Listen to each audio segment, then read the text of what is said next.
சரி, நீங்க குறிப்பிட்ட மாதிரி நிறைய விஷயங்கள் விஜய் தரப்புல இருந்து பார்க்கப்பட்டிருந்தாலுமே கூட தமிழகத்தில் இருக்கக்கூடிய அரசியல் கட்சிகள் பிரதானமா ஒரு கோரிக்கையை, ஒரு சில விஷயங்களை அறிவுறுத்தலாக கூட தமிழக வெற்றி கழகத்துக்கு சொல்றாங்க.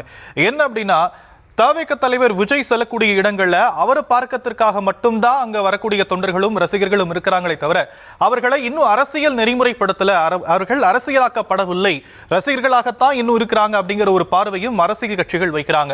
இதற்கு தவிக தரப்புல இருந்து என்னென்ன விஷயங்கள் சொல்லப்பட்டிருக்கு, தொண்டர்கள் இதை எப்படி பாக்குறாங்க?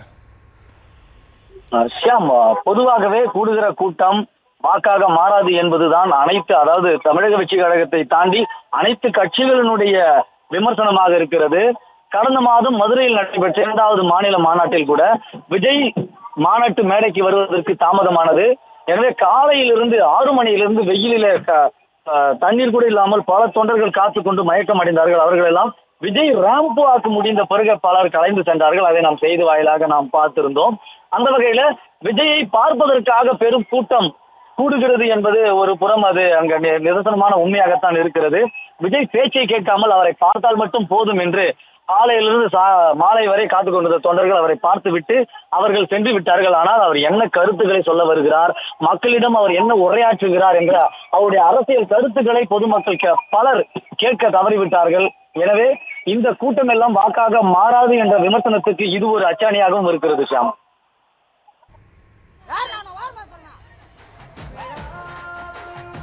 சேருகிற கூட்டம் வாக்குகளாக மாறுமா என்ற ஒரு கேள்வியை அரசியல் கட்சிகள் முன்வைத்திருக்கக்கூடிய நிலையில இதெல்லாம் வாக்குகளாக மாறுகிறதா என்பதை நாம் பொறுத்திருந்து பார்க்கலாம். சரி, தற்போது விஜயுடைய பிரச்சார வாகனம் எந்த பகுதியில் கடந்திருக்கு, இன்னும் எவ்வளவு நேரத்தில் அவருடைய முதல் பாயிண்டான நாகப்பட்டினம் மாவட்டம் புதூர் அண்ணா சிலை பகுதிக்கு வர இருக்கிறாங்க? இன்னும் சற்று நேரத்துல நாகப்பட்டினம் ரவுண்டானா பகுதியில், அதாவது புத்தூர் ரவுண்டானா பகுதிக்கு வாகனம் வர இருக்கிறது. ஏராளமான தொண்டர்கள் புத்தூர் ரவுண்டானா பகுதியில் திறந்திருக்கிறார்கள். இந்த புத்தூர் ரவுண்டானா பகுதியிலிருந்து அண்ணா சிலை, அதாவது விஜய் பேசக்கூடிய பகுதிக்கு இன்னும் 250 மீட்டர் தான் இருக்கிறது. எனவே இந்த வழி நெடுக்க தொண்டர்கள் சாலையை மறைத்துக் கொண்டு இங்கே திரண்டு விஜயை வரவேற்பதற்காக கைகளில் கொடியேந்தி காத்துக் கொண்டிருக்கிறார்கள். உற்சாகமாக ஊடகங்களை பார்த்து கையசைத்தபடி தளபதி என்ற கோஷத்தோடு இவர்கள் காத்துக் கொண்டிருக்கிறார்கள். இன்னும் 10 நிமிடத்துக்கு உள்ளாக விஜய் புத்தூர் ரவுண்டானா பகுதி வர இருக்கிறார். புத்தூர் ரவுண்டானா பகுதியில் ஏராளமான தொண்டர்கள் வழியை மறித்து நின்று கொண்டிருப்பதால புத்தூர் ரவுண்டானா பகுதியிலிருந்து அண்ணா சிலைக்கு 250 மீட்டர் தான் இருக்கிறது. அந்த பகுதியை கடந்து செல்லவே ஏறத்தாழ 40 நிமிடத்திற்கு மேலாகும் என்றே கருதப்படுகிறது. ஷாம், இன்னும் சரியாக ஒரு கிட்டத்தட்ட 10லிருந்து 20 நிமிடங்களுக்குள்ளாக அவருடைய முதல் பாயிண்ட்டுக்கு வருவார்னு நீங்க சொல்லியிருக்கிறீங்க.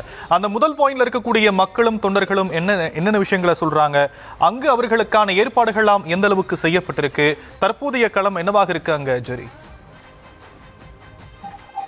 இங்க தொண்டர்கள் எல்லாம் உற்சாகமாக இருக்கிறார்கள். இந்த கூட்டத்தை பார்க்கும் பொழுது பெருவாரியாக மகளிரும் இளைஞர்களும் மட்டுமே இருக்கிறார்கள். 40 வயதிற்கு உட்பட்ட இளைஞர்களே இங்கு அதிகம் திரண்டிருக்கிறார்கள். இவர்கள் மத்தியில பெருமளவான அரசியல் ரீதியான கோரிக்கைகள் பெருமளவு இல்லை. 2026 நாங்க தான், 2026 திமுகவுக்கும் தாவேகாவுக்கும் தான் போட்டி என்ற வசனங்கள் மட்டுமே முழங்குவதை நாம் இப்பொழுது கேட்க முடிகிறது.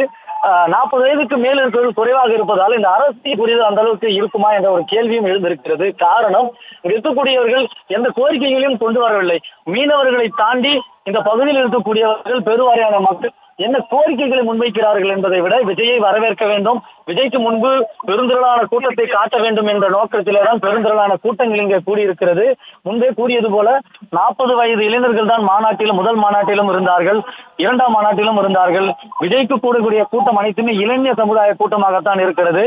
எனவே இவர்கள் விஜயை வரவேற்பதில், அவரை பார்க்க வேண்டும் என்பதிலே மேலதாளர்களை நடனமாடிக்கொண்டுதான் இருக்கிறார்களே தவிர இந்த இளைஞர்கள் மத்தியில பெரிதளவு அரசியலுக்கான அந்த தாக்கமோ அல்லது கோரிக்கைகளோ இல்லை. இருப்பினும் கூட அரசியல் புரிதலோடு இருக்கக்கூடிய 20-25% மக்கள், இந்த பகுதியை சேர்ந்த மக்கள் சில கோரிக்கைகள், நீண்ட நாட்களாக நிறைவேற்றப்படாத சில கோரிக்கைகளை முன்வைத்துத்தான் விஜயிடம் முறையிடுவதற்காக காத்துக் கொண்டிருக்கிறார்கள். ஷியாம்,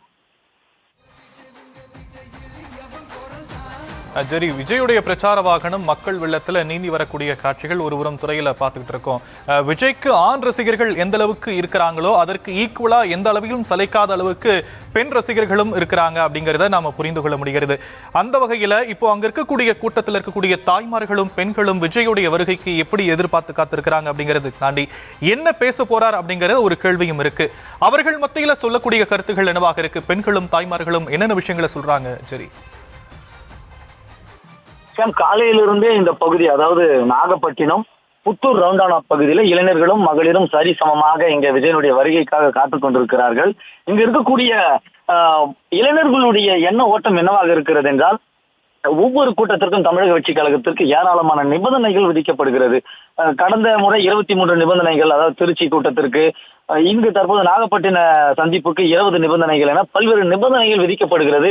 இந்த நிபந்தனைகள் எல்லாம் பிற கட்சிக்கு வழங்கப்படுவது கிடையாது. ஆளும் கட்சியும் ரோட் ஷோ செய்கிறார்கள், தற்பொழுது இருக்கக்கூடிய எதிர்க்கட்சிகளும் ரோட் ஷோ செய்கிறார்கள், மக்களை சந்திக்கிறார்கள். அவர்களுக்கெல்லாம் இல்லாத நிபந்தனைகள் தமிழக வெற்றி கழகத்திற்கு நிபந்தனை விதிக்கப்படுகிறது. எனவே இந்த நிபந்தனை விதிப்பதற்கெல்லாம் தகுந்த பாடம் கற்பிக்க வேண்டும், அவர்களுக்கு ஆளும் கட்சிக்கு பதிலடி கொடுக்க வேண்டும் என்பதே இவர்களுடைய எண்ண ஓட்டமாக இருக்கிறது. அதே போல விஜய் என்ன பேச போகிறார் என்பதை தாண்டி கூட இந்த பெருந்திரளான கூட்டம் ஒரு பதிலடியாக இருக்க வேண்டும் என்பதற்காகவே இந்த கூட்டம் கூடப்பட்டிருப்பதாகவும் கூறப்படுகிறது. காலையிலிருந்து கூட இளைஞர்களிடம் பேசும்பொழுது கூட 26 கண்டிப்பாக நாங்கள் வெற்றி வாகை சூடுவோம், இந்த கூட்டம் அவர்களுக்கு பதில் சொல்லும் என்றுதான் கூறுகிறார்களே தவிர விஜய் அவர்கள் இதையெல்லாம் பேச வேண்டும், விஜய் இந்த கோரிக்கைகள், இந்த விஜயிடம் இந்த கோரிக்கைகளை நாங்கள் முன்வைக்க போகிறோம் என்ற எந்த ஒரு கருத்தையும் இதுவரை பார்க்க முடியவில்லை.